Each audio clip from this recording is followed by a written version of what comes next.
మీ పేరేంటండి? నా పేరు సుబ్రహ్మణ్య రెడ్డి అండి. మాది నెల్లూరు జిల్లా గూడూరు అసెంబ్లీ కాన్స్టిట్యున్సీ. నేను గత కొంతకాలంగా పాలిటిక్స్లో యాక్టివ్గానే ఉంటున్నాను. ఏ పార్టీ తరపునండి? నేను ఇంతకుముందు కాంగ్రెస్ పార్టీలో ఉండేవాడిని అండి. తర్వాత వైఎస్ఆర్సీపీకి సపోర్టర్గా ఉంటున్నాము. కానీ మన ఆంధ్రప్రదేశ్ ఓటర్ మహాశైలకు నా విజ్ఞప్తి ఏంటంటే, ఈ 2019 జనరల్ ఎలక్షన్స్ చాలా కీలకమైనటువంటి ఎన్నికలు. దీంట్లో ప్రతి ఒక్క ఓటరు కూడా విజ్ఞతతో ఆలోచించి ఎవరికి ఓటేయాలి, ఎవరికి ఓటేస్తే మంచి పరిపాలన ఉంటుందని ఆలోచించి ఓటేయాల్సిన సమయం వచ్చింది. ఎందుకంటే గత ఎన్నికల్లో మనం వేసినటువంటి ఓట్లు మనల్ని అవకాశంగా వాడుకొని ఈ ప్రజలందరినీ మోసం చేసి మన రాష్ట్రాన్ని అధోగతి పాలు జరగడం జరిగింది.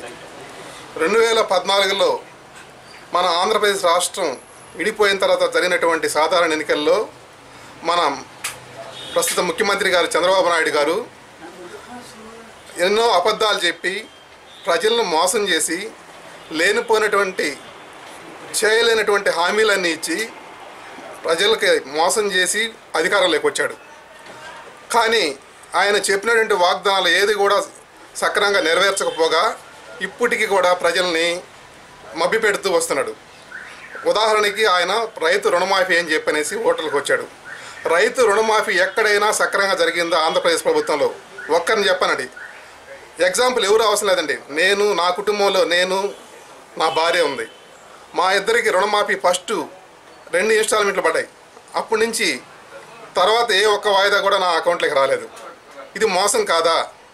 ప్రజల్ని ఈ విధంగా మోసం చేసి ఎంతకాలం నువ్వు ప్రజల్లో చలాయించాలనుకుంటున్నావు? ఇది మంచి పద్ధతి కాదు.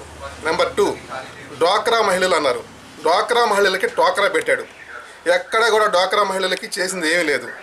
ఈ విధంగా ప్రజల్ని ఎల్లకాలం మోసంతోనే చేస్తూ వస్తున్నాడు. 40 సంవత్సరాల అనుభవం అంటే దేంట్లో అనుభవం అంటే ఆయనకున్నది అనుభవం. మోసం చేయడంలో అనుభవం ఉంది, అబద్ధాలు చెప్పడంలో అనుభవం ఉంది, కుట్రలు చేయడంలో అనుభవం ఉంది, హత్య రాజకీయాలు చేయడంలో అనుభవం ఉంది, ప్రజల్ని చీట్ చేయడంలో అనుభవం ఉంది, మ్యానిపులేట్ చేయడంలో అనుభవం ఉంది. అంతేగాని మంచి పరిపాలన అందించడంలో ఆయనకు అనుభవం లేదండి. మంచి పరిపాలన అంటే మన స్వర్గీయ రాజశేఖర రెడ్డి గారు ఇచ్చారండి. మన ఒక స్వర్ణయుగాన్ని ఇచ్చాడు. గుప్తుల కాలంలో స్వర్ణయుగ ఎలాగో మన ఆంధ్రప్రదేశ్ చరిత్రలోనే ఎవరు కూడా మర్చిపోలేనటువంటి పరిపాలనని రాజశేఖర రెడ్డి గారు అందించాడు. మంచి పథకాలతో, ఒకటి ఉచిత విద్య, ఆరోగ్యశ్రీ, అలాగే డ్వాక్రా మహిళలకి, నెక్స్ట్ అనేకమైనటువంటి 108 అనేటువంటి పథకాలతో ప్రజలందరినీ కూడా ఎలాంటి వివక్ష లేకుండా ప్రతి ఒక్క విద్యార్థికి కూడా స్కాలర్షిప్లు అందడం, ప్రతి ఒక్కరు కూడా విద్యావంతులు కావడం, అందరికీ ఉద్యోగ అవకాశాలు కల్పించడం, ఇవన్నీ కూడా చేశాడు.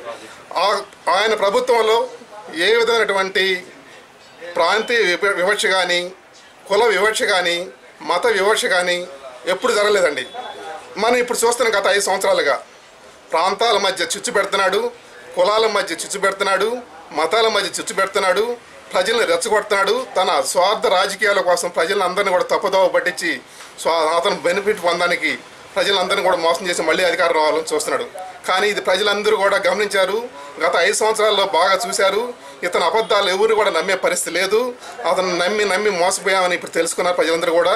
కానీ మంచి గుణపాఠం చెప్తారు తొందరలోనే, ఇది మాత్రం ఖాయం. ప్రజలు 2 కోరుకుంటున్నారు. ఒకటి నమ్మకం, విశ్వసనీయత, క్రెడిబిలిటీ. అలాంటి వ్యక్తి ఎవరు ఉన్నారు?